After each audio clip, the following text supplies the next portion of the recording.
Hello and welcome to Business Television India. I am Piyush Jain and you're watching Market Guru. Today we are joined by Chakri Lokapriya, the CIO and MD of TCG Advisory Services. Mr. Lokapriya, welcome to the show. Now it has been some time since the last time we talked. The markets again have taken a nosedive, if I should say like that. Even if I'm looking at the global markets, there has been some small material correction in the US markets. If I look at the European markets, we are near one-year low. If I look at the Asian markets again, when I'm talking about the European markets, it's Euro stocks, DAX, CAC, again, all actually are near one-year low. If I'm looking at the Asian markets again, the data which is coming out from South Korea, it's actually indicative of a slight trade slowdown. The data again which is coming out of the Indonesia, Malaysia, the export trade data, that is actually showing softness versus the last 6 months or 9 months. So the first question to you is, how are you reading in terms of the global markets at present for the Indian markets as a sort of next 6 to 9 month sort of propellant for us? Sure, thanks for having me. And yes, it's been a couple of months since we last spoke.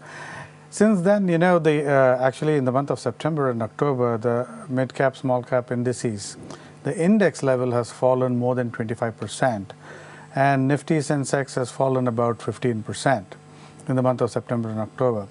So one could imagine that the correction has been far higher in individual stocks. And this has been a very wild past 2 months in terms of, in the first half of October, oil was up about 10%. Second half, now in the last 2 weeks, oil is down again 10%. India is down about 15% currency-wise year to date.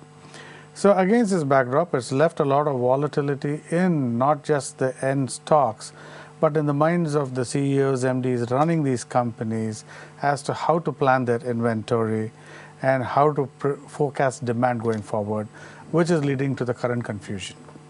So at present, then how should the investors approach the markets? Like, what's your own sort of sense? Because there are so many moving parts. We just talked about crude again, then what's happening in the global markets, both sides, East and West. Then we have our own elections as a sort of uncertain event. Then again, you actually, when you're looking at the bond yields, the sort of liquidity scenario, that's again is a question mark. So how do you look at the scenario? Plus, what's the reading into the financial markets at present? The bond yields, again, those have cooled off. Liquidity partially improved because of OMOs and all those factors. How do you look, how do you read into all of that? Well, there's lots of questions rolled into one. Let's try and address them. Now, in terms of liquidity, a lack of liquidity, or rather the tightness of liquidity and the higher cost of borrowing, has been one of the main reasons. And also probably a less than adequate amount of communication from the RBI to the market has also been a culprit in part of the correction. So against this backdrop, what I guess is needed, the market needs, is adequate liquidity to be provided in the form of OMO and various other instruments for the next several months. You know, RBI should do well in taking a leaf out of the 2008 situation where the US Fed ensured that the liquidity was available not just for a few months but for several years thereafter. Yes, India's situation is far better, but ample liquidity is needed. Point number one. Point number two, so against this backdrop of huge volatility in commodity prices and the fact that election is coming around the corner, which means that the hands are tied for the government and would lead to populist measures such that we've seen in HPCL, BPCL. So against that backdrop, I think you will see export sectors doing well, pharma, IT, metals. Consumer, Indian consumer, both urban and rural, have kind of done okay, not as well as expected. So, and infra continues to be weak, or rather execution. Order books are strong, execution is weak. So I think that would be largely the tilt, which is banks have corrected, so we will buy banks, all the export-related sectors, and stay a little away from infra. Right, so staying slightly away from infra. Let's talk about banks here. Since again you have touched upon the banks. Now, we have three themes here, and those are working very differently. One, again, you have the PSU banking theme. And again, I won't roll all the three questions into one this time, but I'll ask you one by one. Okay. First, on the PSU banks, let's talk about that. Bond yields again have cooled off slightly. So again, we were talking about whether the yields actually have structurally cooled off or there is again still volatility there. For the PSU banks, source of treasury income, treasury losses from the yields. But second, structurally, do you like anything in the PSU banking pack? Because of late we've seen a rally in the PSU banks. Is it for real or the investors should be still cautious? Is there a divergence between top-tier PSU banks, mid-tier PSU banks? How one should approach them? I think two or three things. One is, PSU banks today, whether it's SBI, the largest bank, still trades at probably less than, probably close to its book value. So it's a very inexpensive stock. Their CMD, Rajneesh Kumar, is doing a phenomenal job in keeping the ships afloat, not afloat, but steering it well in terms of huge uncertainty. So that bank looks very, very attractive. Capital looks adequately poised. The bank is again going to raise some more capital.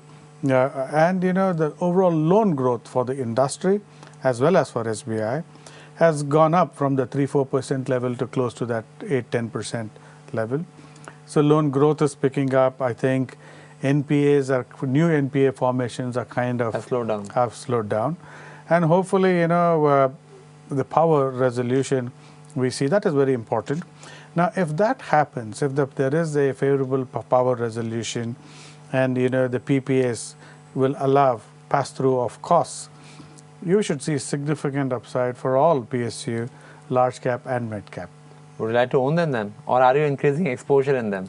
No, well, what the government does or does not do and RBI does is quite a difficult thing to predict, and therefore we are have more exposure to SBI because it has a far more diversified book. Yeah, from insurance again to financials. Indeed. And then the core banking. Indeed. And staying away from the smaller PSU banks, but even the smaller PSU banks are looking good. Right. So that's PSU banking. One question again before I actually ask you about the private banks here. On the bond yields front, do you believe that third quarter could be better quarter for PSU banks versus the second quarter? Is that something, a sort of good assumption, or too early to call?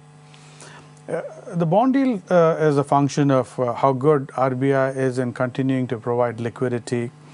Because liquidity, not just in the terms of OMO, they probably have to do something like a twist, which the Fed did the Operation Twist a few years ago, because their liquidity needs to be provided at the short end of the borrowing, which is more important. So the cost of funds remains low. So the cost of funds remain low. And this is something which is not just now you're going into festive, next week is Diwali, and thereafter you have Christmas, New Year, etc. So against this backdrop, a lot of liquidity needs to be provided. Provided this happens, then in that case, yields will come down or probably remain at the lower levels. As we're talking about the PSU banks, what about the private banks at present? And within the private banks, now there are two aspects, and the tide seems to be turning again, almost 180 degrees again from where we were 1 year back. ICICI Bank again, the management transitions have happened, or actually it's very clear. ICICI Bank again basically is slowly now seeing upgrades, more sort of talks about being favored. Axis Bank actually has moved higher, and then you are seeing slightly sideways trade happening on the Kotak Bank, HDFC Bank, IndusInd Bank. What's your view fundamentally on these banks, the valuations, and is the time now looking good to go for ICICI Bank, the lower valuation private banks at present, or the corporate heavy private banks at present? Okay, I think ICICI looks really good. The valuations are very undemanding. You can see that in its latest quarter, the numbers were far more improved on all fronts. And loan growth will pick up. And loan growth is a function of, again, the overall economy, how it does, given that it's one of the leaders. Now it's got a new CMD in place. That way the deck is far more clearer for as to what the bank is going to do, its future pathways, etc. So against this backdrop, it's an inexpensive stock. Provision coverage ratios have improved. Loan growth is improving. Is the balance sheet looking more cleaner now? The balance sheet, this complaint has always been with this stock, and that's why the valuation multiple actually was very low. One of the issues with ICICI, because it is not issues. One of the factors with ICICI is it's a bank which has always expanded in various fields over the last at least 20 years, starting with insurance, securities, name it across all fields. An overall entity, therefore, the ROE continued to remain limited. It didn't expand. And today, I think it's a far bigger, more stable because it has divested some of its units. So you will see a greater ROE expansion in the coming years. And that will do wonders for the stock's valuations. and it'll allow it to trade at multiples far higher than it does. Today you have the Kotaks and the SDFCs which trade at 3 times plus. ICICI is still in the 1.5 times. So do you believe this bank is going to move towards a 3 plus valuation trajectory? It's a function of its ROE improving, which I think will improve. So yes, the answer is there is significant upside in the near term for Patience ICICI. period of 2 to 3 years? I think there's a lot of upside for ICICI, even shorter term. And longer term, if the ROE moves up far higher, then there's more upside. So are you turning overweight on the stock? We like ICICI. Yes, we are overweight. We can be overweight. We are overweight on the stock. Okay, and what about the Axis Bank and Kotak Bank? Axis Bank, we have that management transition again in progress. Some clarity is there. Kotak Bank, you still have uncertainty over the stake reduction. What's the outlook on these? Yeah, the stake reduction overhang still remains on Kotak. And one of the issues is, again, it's probably little to do with RBI's actions in terms of limiting the tenure of both Axis as well as ICICI to 3 years, versus the banks had asked for 5 years. Now, one of the market grouses against the PSU banks was you give limited tenures to the CMDs, not giving them enough time to roll out their strategy. So they've asked for 5, given 3. I think that's a bit of an overreach, which has put a lid on, which is reflected in the stock prices rolling off. Right. And second, in terms of they're more retail focused. Now, when your question is Kotak, there it's more retail focused. Retail is going to generally cool off given the liquidity, NBFCs, higher cost of borrowing. So against that backdrop, valuations will sustain, but there's more upside in the corporate banks.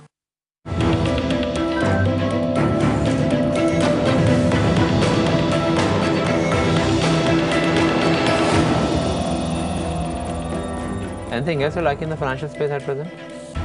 Well, NBFCs are looking very cheap. Mahindra Financial Services looks very inexpensive. A number of stocks looking very expensive. It's not a question of expensive, it's a question of what will be the sustainable loan growth rates. So we are staying away until we know whether they're going to grow 20% or they're going to grow 30%.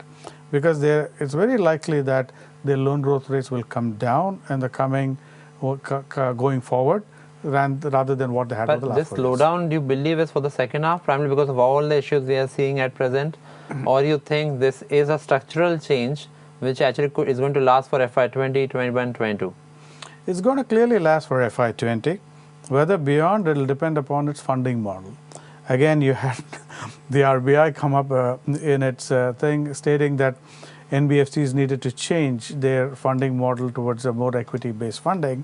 Now that will change the valuation multiples that you give it dramatically. Because of slight compression in margins. Indeed. Right. From that perspective, I think I should ask this question to you. And that question would be, even when we are saying 20%, 30%, even 15%, whatever the growth rates again they could be growing at, for example, Bajaj Finance or M&M Financial Services, the current valuations in your own sense, on a top view basis, what they are pricing in at present, a 15% growth, 20%, because 30% we're done. We are actually way off actually the high. So what we are pricing in at present? Are we pessimistic or we are just cautious? I don't think the market is pessimistic because some of the loan growth rates were unsustainable for the long term. For the next 2-3 years, maybe yes. Take Bajaj Finance, was growing at 30% plus. Can it grow at 30% plus for the next 5 years? I don't think so. Because it was a space which was vacated by the PSU banks because of their capital adequacy issues. NBFCs occupied that space. And today NBFCs are in a similar situation of lack of capital. So banks will again replace NBFCs in that space. So the overall pie itself, various kinds of lending is growing. So therefore the loan rates will be healthy, like north of 20% is a phenomenally high number. But yes, overall numbers will slow down. Right. Loan growth rates. So which means you are still staying on sidelines and still waiting for more clarity again to actually own NBFCs. Indeed. And if again, whenever you take a decision, the M&M Finance is going to be on top of the pack. Is Bajaj Finance also going to be there in the M&M, yes. Bajaj Finance is still a very well-run company, but also reflected in its valuation. So there are a number of other companies in that space that we are looking at. I think it's still a wait and watch mode. Right. One what I want to ask you, like before I go to the export sectors, which again in our last conversation also you said again you like them. Currency has also depreciated after that. But before I go there, I also want to ask you about the insurance companies. Correction has happened there also. It's a very long-ended, long-funded sort of business model. Again, the liabilities, the assets are of different tenure. What's your take on the insurance sector? And are you overweight at present, equal weight around that sector? Right now, we do not own any insurance. Insurance is a very good sector, growth sector for India. In the medium term and the short term, the guys who are running the companies, the CMDs, themselves will continue to have a huge amount of asset liability mismatch. And because India is a growing country, people take insurance when things are going good, abruptly stop their insurance policies. They change a job, they lose a job. For various reasons, they can stop. And this creates a huge asset liability mismatch. Some of the commentary from, again, RBI on loan prepayments and the penalties associated with that has not been encouraging. So against this backdrop, still the valuations don't reflect, I think, what it should be. So you think it's expensive? The valuation should be lower where they are right now? They are right now, so we'll still stay away. Right. So it's a question of valuations, I think, which is not making you comfortable. Indeed. So from insurance, let's talk about one of the areas again which you like the most, and I think we have talked about in our numerous shows with you, and that again is the export sectors. So from IT, pharma, metals, couple of chemicals, again, they all actually are into the export sectors, beneficiary of currency depreciation. What's your take at present? What are you liking the most? I think what we're liking the most is just two things. What were unloved a year ago, IT and pharma. Certainly people are finding them attractive, and we are finding them attractive too. IT has a number of things going on for it. Demand is still very strong. Stocks have corrected in this last 2 months. Both the front line as well as whether it's the TCS or HCL Technologies. HCL probably trades about 11, 12 times. It's one of the largest IT companies in this country. Demand book is one of the cheapest at present and among the large names. Among the large names. So that's one name which we like a lot because growth visibility is very strong. US unemployment rate is at like a 30-40 year low. GDP is at a 30-40 year high. And irrespective of the short-term corrections that you see in the US stock market, the underlying demand from the sectors, which is retail, financial services, manufacturing, companies, they all are showing upticks. They're all showing upticks. And those are the clients for IT companies. And therefore, we will continue to buy them. Buyers at current levels, HCL Technologies, Hexaware is corrected about in the mid-cap space about 20-30% in the last 2 months, looking good. Of course, the TCS and Infosys are looking fine. Right, and since you've taken the name of Hexaware, let me ask you, what about the other mid-cap IT names? Any sort of focus on them? Like, those are different, like those are very niche business models for all the mid-cap IT companies. Anything else also which you like, and why you like Hexaware? Hexaware is a function of valuation. It's just another services company. It does its job well. Margins are in line with what mid-cap other IT companies are. And the stock has corrected 30% without too much of a reason in a part of a collateral damage. So that's reason enough to buy the stock, and I would be buyers at current levels. And as far as the other names, whether you take LTTS or Scient Technologies, and all these companies are focusing on the niche engineering sectors, focused on various sectors, whether it's auto, providing solutions for the auto industries, etc. And these stocks will have a far higher ROE going forward. They're in an expansionary phase right now.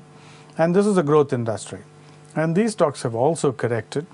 The numbers have been good. The earnings results have been good. And so I would be buyers of these stocks as well. Right. So IT very clearly a positive bias for both mid-cap IT and the large-cap IT. Within the large-cap IT, your answer tells me nothing is changing, which means TCS, Infosys, HCL Tech, again, they remain at the forefront. And ideally, again, Wipro is not going to be preferred. Is that something, the order remains the same, the way it was for the first half of the year? The order largely remains the same in the sense that HCL Technology is cheapest, so probably top of the order. And then you have TCS and Infosys. Wipro is still not recovered in terms of showing year over year. The growth numbers. Growth numbers are not still there. So those are the three number ones. And in the mid caps was the Science, the LTTS, and the Hexawares are looking good. Okay, so that's IT. Let's talk about the pharma companies. What are you liking there? A lot of choice. I think we are spoiled for choices in pharma companies, but in terms of growth, whatever results we have seen so far, they're very handful of results. But from there, from the currency depreciation and whatever you're looking in terms of the early numbers from the US price sort of erosion, which we have been seeing since last many quarters, how do you look at the sector? What are topics? Price erosion for the generic industry has been the theme for the last, and that was the reason why the sector was born. A product goes off patent, generic comes at 1/10 of the price, and thereafter grabs market share, growth. And then player 2, 3, 4, 5, 7, 8 come, cut prices even further, and so that way we are not concerned because price erosion will continue to happen to the generic industry here. Second, I think the most important thing is they're coming off the FDA inspection curve, learning to be better behaved boys than they were in the past, which will lead to a valuation re-rating. And given that they lost growth in the last couple of years, their earnings growth rate for the next couple of years will look much better higher. because of the lower base effect. Lower base effect. And plus, the underlying demand of US and other market continues to remain very strong. There is no reason why people will not fall sick. And so, in that way, they will continue to grow. So, from that perspective, do you think where the stocks are trading right now? Like, for example, a couple of stocks again, Aurobindo will be trading around 15, 16 times. You have many stocks again who are trading between the range of 14 to 20 times. What's the comfortable valuation range for pharma companies? Given there will be earnings sort of revival, or we should say they are going to look better. There's a currency depreciation effect also. So what's the comfortable valuation range for you? The current levels or even slightly higher is a comfortable range, about that 14 to 20 times depending on the type of company it is. And where do you think they could be heading for? And they can be headed higher. There will be a valuation re-rating. These can trade towards 2025, or you think that's around high? Around that. I don't want to give an exact number simply because it's a moving target. Right. It depends upon the more the uncertainty on the domestic market conditions, the greater the premium you will give to the multiple of the pharma. What's your most preferred stock in the pharma sector at present? It was all the frontline names, so Dr. Reddy, Cipla, Aurobindo. These continue to, because they're the easiest ones, and they have not, they're not expensive. So start with the ones which are most liquid and most, greatest earnings visibility. Right. Are you overweight on pharma at present? Pharma indeed, yes. Mr. Lokapriya, as always, it was good talking to you, and thanks for coming on the show. And that was the end of our conversation today. Very clearly, the themes which Mr. Lokapriya has talked about are IT, pharma. He still likes metals. Again, those actually, the valuations are compelling to him. And on the private banks, it's corporate banks, ICICI Bank and the corporate banks, again, at present, they are looking good. And with that, it's a wrap on this edition of Market Guru. Thank you so much for watching us. But